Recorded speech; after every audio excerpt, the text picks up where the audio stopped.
दोस्तों, एक बार की बात है। एक बहुत ही भोला भाला सा आलसी लड़का था। वह कोई काम नहीं करना चाहता था, बस खाना खाता, घूमता और सोते रहता था। एक दिन उसे किसी ने बताया कि एक आश्रम है जहाँ पर कुछ नहीं करना पड़ता है और वह हर दिन 2 समय का खाना और नाश्ता मिलता है।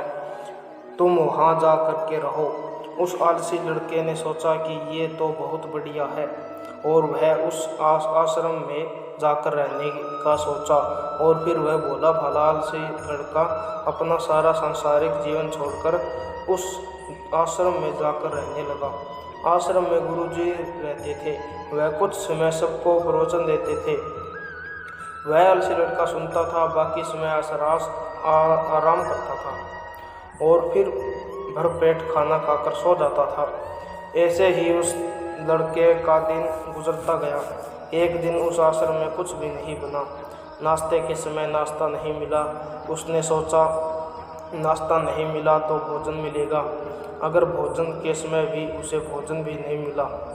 लड़का दौड़ करके गुरुजी के पास गया और उसने पूछा कि आज भोजन क्यों नहीं बना। गुरुजी ने कहा, बेटा, आज एकादशी ही और जितने भी आश्रम है एकादशी के दिन उपवास करते हैं और तुम्हारा भी आज उपवास है। आज भोजन नहीं बनेगा। वह लड़का आलसी था, उसे भूख भी बहुत लगता था। उसने गुरुजी से बोला कि मैं उपवास नहीं रखूँगा, मुझे भूख लगी है, मैं खाना खाऊँगा। गुरुजी ने बोला, ठीक है, जाओ भंडारे में से सामान ले करके आओ और आश्रम में कहीं बाहर ले जा करके बना लो। लेकिन याद रखना, भोजन बनाने के बाद सबसे पहला भोग भगवान को लगाना और फिर तुम प्रसाद पाना।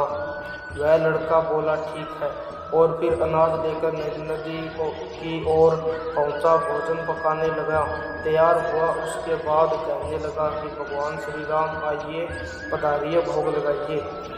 अब उसे लगा कि भगवान तो आ नहीं रहे, तो फिर कहने लगा कि मुझे मालूम है आपको तो अच्छा खाने की आदत है, मैं बना नहीं पाया और मुझे अच्छा भोजन बनाना भी नहीं आता, लेकिन जो भी रूखा सूखा बना है आकर खा लीजिए। भगवान श्री राम उसकी सरलता पर बहुत ही प्रसन्न हुए और उस लड़के को दर्शन दिए। उसने देखा कि भगवान श्री राम आए हुए हैं और लड़के के साथ और उसके साथ में सीता माता भी आई हुई है। लेकिन लड़के ने सिर्फ 2 लोगों के लिए ही भोजन बनाया था, एक अपने लिए और दूसरा भगवान के लिए। अब क्योंकि भगवान के साथ माता सीता आई हुई है, तो उसने उस भोजन को माता सीता और भगवान के सामने ग्रहण करने के लिए रख दिया। भगवान श्री राम और माता सीता ने भोजन किया। उसके बाद जब जाने लगे तो वह भोला सा आलसी लड़का बोला कि प्रभु आए, तुम दर्शन दिए, बहुत अच्छा लगा। मुझे खाने का कुछ नहीं मिला, लेकिन कोई बात नहीं। लेकिन आपसे एक विनती है कि अगली बार जब आप आएंगे तो कितने लोग आएंगे ये बता दीजिए, ताकि मैं उतने लोगों के लिए भोजन बना रखा रखूं। भगवान श्री राम मन ही मन मुस्कुराए और अंतर ध्यान हो गए। लड़का आश्रम गया, दिन बीतता गया और फिर एकादशी का दिन आया। इस बार उसने 3-4 लोगों के लिए अनाज लेकर के खाना बनाने के लिए नदी के किनारे पहुंचा और उसने बड़े प्रसन्नता से भोजन बनाया और इंतजार करने लगा कि प्रभु आइए और भोग लगाइए। इस बार लड़का देखता है कि भगवान श्री राम पूरी दरबार लेकर के आए हैं, जैसे माता सीता, लक्ष्मण, भरत, हनुमान जी और सभी लोग आए हैं। लड़के ने 3-4 लोगों का भोजन बनाया था और इस बार भी भोजन कम पड़ गया।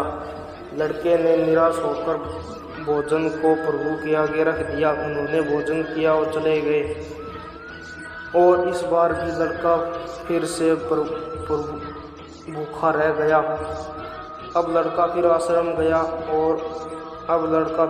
गया, दिन बीतता गया और फिर एकादशी का दिन आया और इस बार गुरुजी से कहने लगा कि गुरुजी, इस बार मुझे थोड़ा ज़्यादा अनाज चाहिए।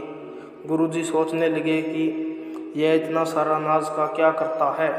कहीं इसे बेचता तो नहीं है। फिर उन्होंने कहा कि ठीक है, भूख से परेशान रहता है। लड़के ने कहा कि नहीं गुरुजी, मैं भूख से परेशान नहीं रहता हूँ। प्रभु के साथ बहुत लोग आते हैं, उनको भी तो भोजन करना पड़ता है। गुरुजी को लगा कि लड़का पागल हो गया है, लेकिन गुरुजी ने सोचा कि चलो एक बार चलकर देखते हैं कि लड़का इस बार अनाज का करता क्या है। वह भोला सा लड़का अनाज लेकर के नदी के किनारे पहुंचा। इस बार भोजन बनाया नहीं। उसने सोचा कि प्रभु हर बार ज़्यादा लोगों को लेकर के आते हैं, इस बार वह जितने भी लोग आएंगे खुद बना करके भोग लगा लेंगे। और फिर प्रेम से प्रभु को बुलाने लगा। गुरुजी ने सोचा, गुरुजी सब छुपकर देख रहे थे कि भगवान भोजन तो बनाया नहीं और प्रभु के बुला रहे हैं। लेकिन लड़के ने देखा कि इस बार प्रभु के साथ बहुत से लोग आए हैं, तो उसने प्रभु के सामने हाथ जोड़कर कहा कि मुझे माफ़ करना, आप बहुत सारे लोग आते हैं, मुझे संख्या का पता नहीं होता और मेरी हिम्मत भी नहीं होती कि इतना सारा लोगों का खाना बनाऊं। आप स्वयं आइए, बनाइए, खाइए, भोग लगाइए। प्रभु मुस्कुराते हैं और अपने साथ आए सभी लोगों के साथ मिलकर भोजन बनाने लगते हैं। गुरुजी ये छुप कर देखते हैं और फिर लड़के के पास आकर के कहते हैं कि ये क्या कर रहे हो। लड़का कहता है कि गुरुजी, आपको दिख नहीं रहा है कि भगवान श्री राम पधार चुके हैं, माता सीता आई हुई है, भगवान हनुमान जी आए हैं और सभी लोग आए हुए हैं, भोजन बना रहे हैं। गुरुजी बोला कि पागल हो गया है क्या, मुझे तो कोई दिल नहीं दिख रहा। लड़का गुस्से हो गया और बोला, आप ये क्या कर रहे हो, एक तो मुझे भूखा रखा है और गुरुजी को दर्शन भी नहीं दे रहे हो, जो मुझे पागल समझ रहे हैं। आप कृपया करके गुरुजी को दिख जाओ। भगवान बोले, नहीं, मैं इन्हें नहीं दिख सकता। लड़का बोला, क्यों नहीं दिख सकते, मेरे गुरुजी तो बहुत महान, बहुत ज्ञानी और ज्ञाता है। भगवान बोले, ज्ञानी ज्ञाता तो होंगे, लेकिन तुम्हारी तरह सरल नहीं है।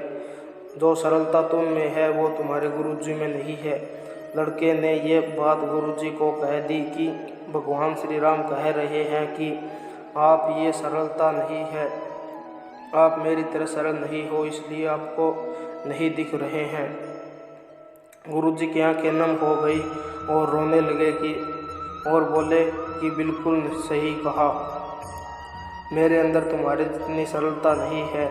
फिर माफ़ी मांगने लगे। भगवान ने गुरुजी को भी दर्शन दे दिया। ये कहानी हमें यह सिखाती है कि जीवन में सरलता सबसे आवश्यक है। जितने सरल बने रहेंगे उतना जीवन आगे बढ़ता चले जाएगा। जब आप सरल होंगे तो खुद भी मुस्कुराते हैं और दूसरों को भी मुस्कुराने की वजह देते हैं। तो दोस्तों, आपको यह कहानी कैसी लगी? अच्छी लगी तो वीडियो को लाइक करना और चैनल को सब्सक्राइब करना मत भूलना। Thanks for watching.